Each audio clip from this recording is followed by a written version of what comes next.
What it is, it's your girl Pap Chanel, and I just jumped off the porch with dirty glove bastards. What's good? The money be calling. Except myself from these bitches, they stalling. Since I get paid from each wig, I'm installing. Like when his pockets on 4 bitches. Today we have Pap Chanel off the porch with DGB. How are you doing today, Pap? I'm good. I can't complain, per usual. As long as my eyes open, I'm always good. How have you been during the quarantine? I'm not gonna lie. Too much ain't changed because, I was clean afterwards. No, before it. Oh, okay. Before and afterwards. Look, when coronavirus over with, I'm gonna be clean after that too. A lot of y'all gonna just dish their hands, sanitizing and washing, but a lot of folks just started washing their hands. Right, and still ain't. It's a lot of folks that ain't washing their hands. Shit. And you just moved here to Atlanta from Milledgeville, Georgia, right? I did. That's a big goal. That's a big move. How has the transition been for you? It's been a lot because now that I'm here, I haven't had a day to myself yet. Like, I've been doing a lot of back and forth to different studios and working with different producers. So I haven't had no me time, but I like that. How has life been in Milledgeville versus Atlanta? It's way different. Like, in Milledgeville, you ain't gonna see about 5 Rolls Royces sitting at the light. I be like, God darn. Okay, we gonna get there. But look, it's a different vibe. Honestly, it is. Atlanta got a whole other different wave. Everybody down here a rapper or selling something or a realtor.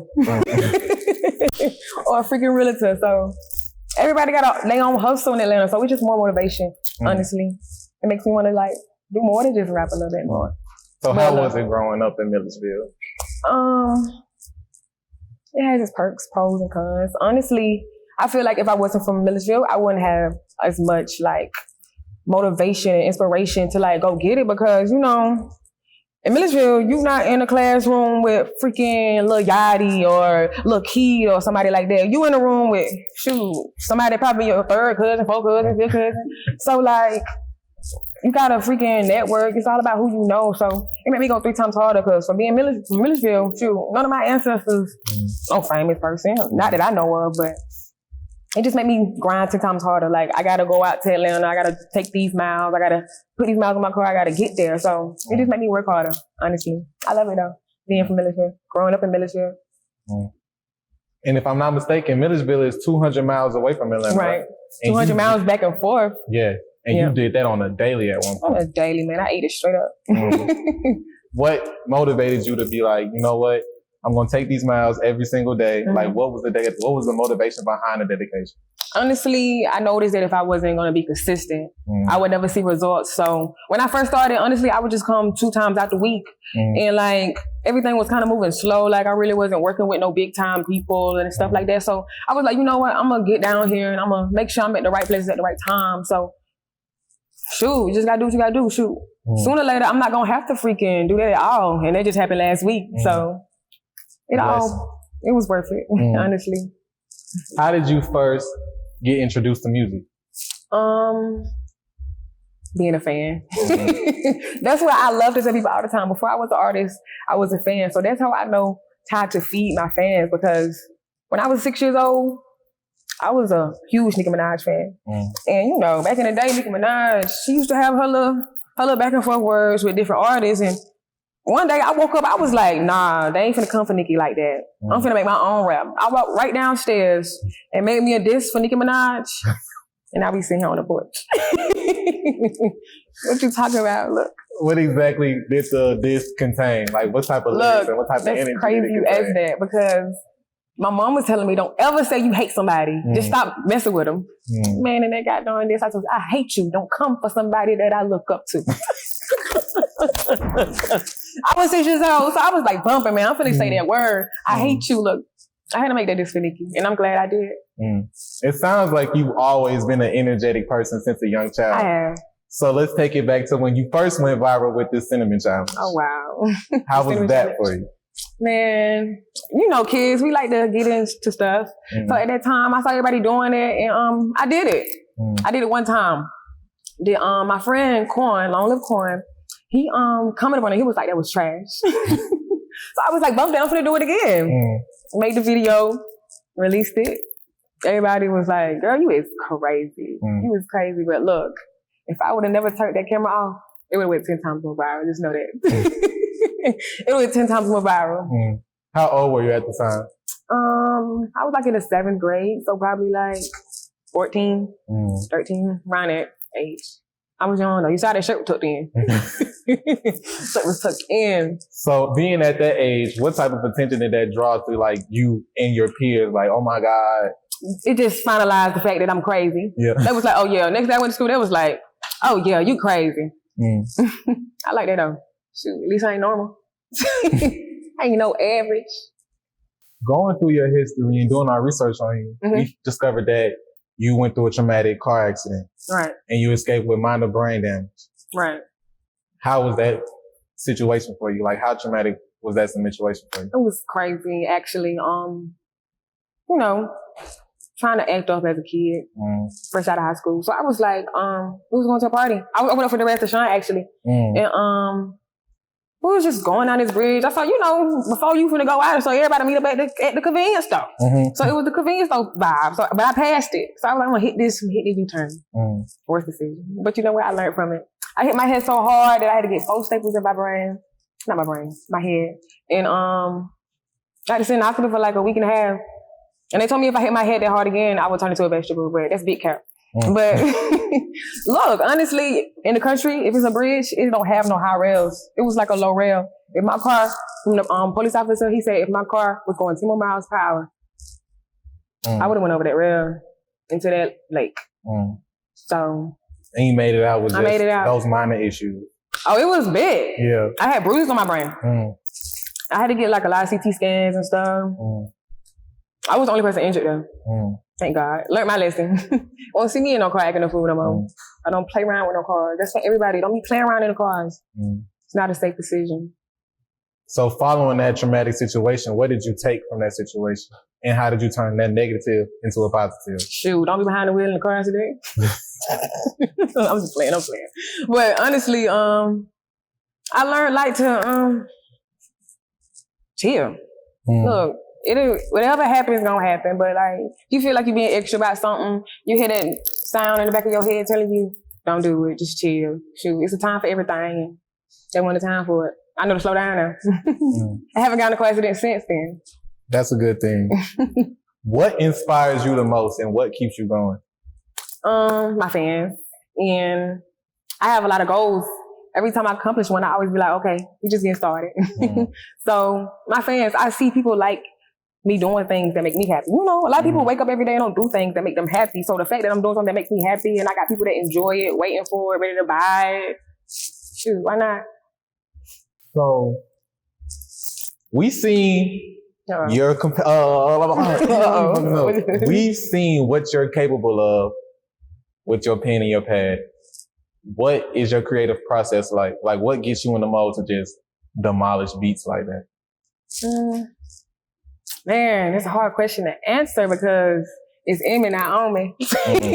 But honestly, when I'm in the studio, I just need, I like to have people involved because music is very opinionated. People gonna have to say what they got to say about the music you make. So like, I just like to have a lit vibe in the studio with me. That's it, because I'm honestly going off the top of my head.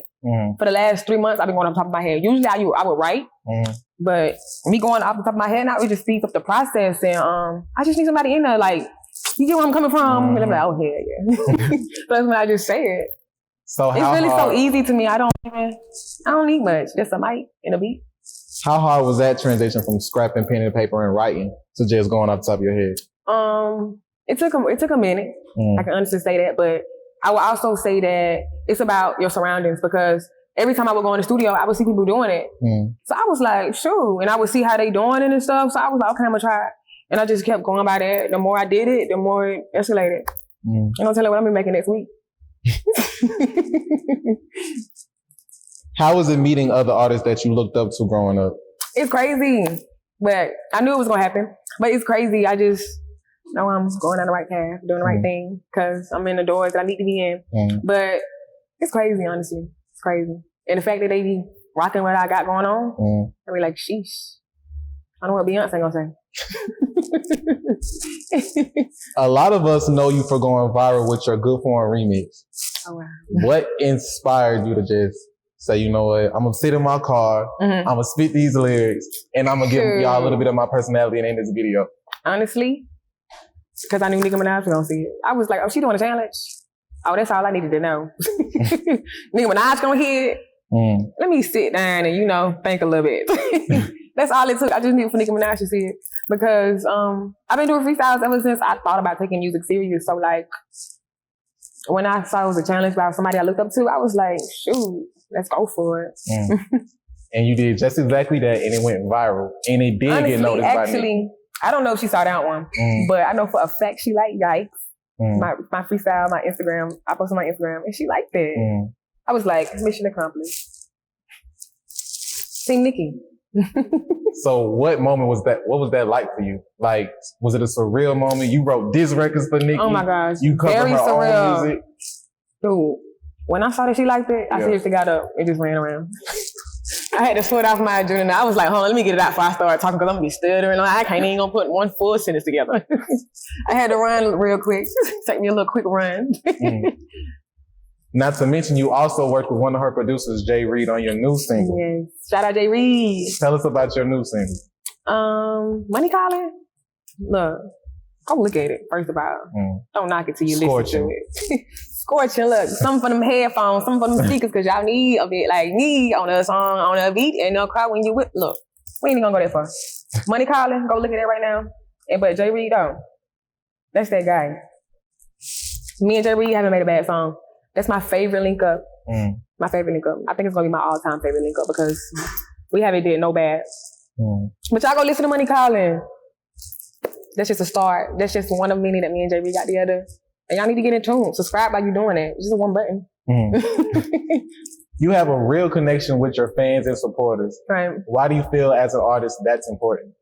Because, like, that's a slap in the face if you don't. Like, darn, girl, I'm over here buying your iTunes, Spotify, all that stuff, and you don't show us no love. Like I told you, before I was an artist, I was a fan, so I know how to feed my fans. So I be called bougie if I don't comment back. Shoot, I can't comment back to all y'all, but no, I love y'all. But honestly, I just know how to feed my fans. What do you want the listeners to take from your music?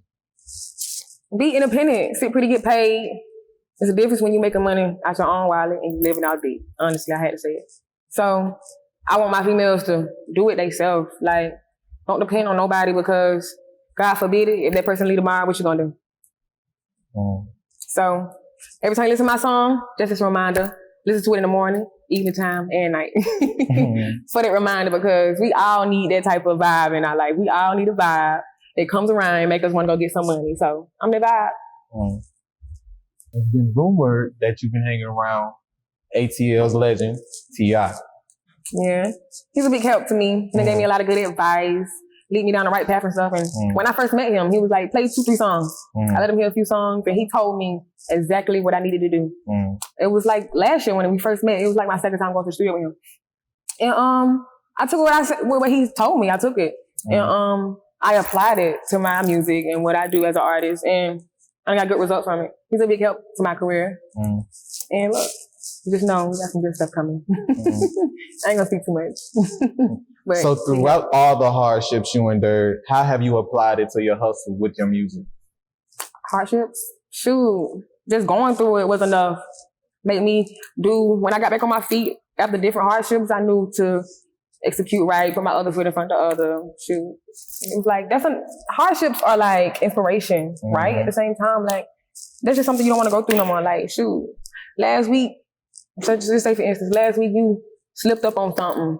That's enough inspiration for you not to want to go through that again. So the next day after that, I'm gonna make sure it's better than yesterday.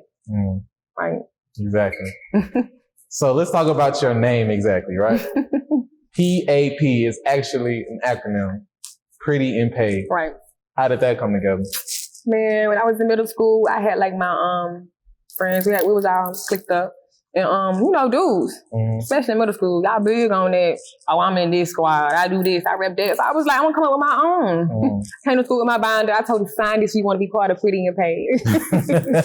Shoot. And honestly, like 2 years ago when I first came up with the name, it was supposed to be Pap Chanel. It wasn't supposed to be Pap.